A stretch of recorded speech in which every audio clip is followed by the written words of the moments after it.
Garmin has just dropped a massive beta update version 15.16 for Fenix 8 AMOLED, Fenix 8 Solar, Fenix E, and Enduro 3 smartwatches, bringing over 66 changes, new features, and critical bug fixes. This is the first update in the 15.xx testing cycle, following the stable version 13.35, released earlier in March.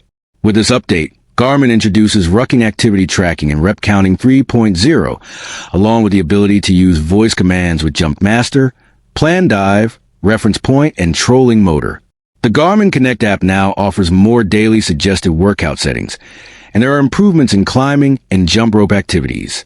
The Garmin coach design on race day has been refreshed, the morning report weather layout has been updated, and the body battery summary graph now displays 24-hour data.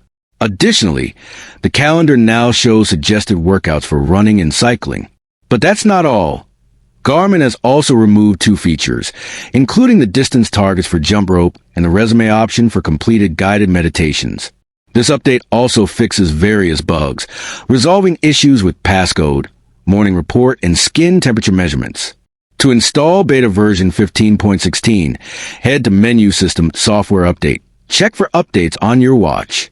However, ECG and dive features remain disabled for beta testers of the Fenix 8 series.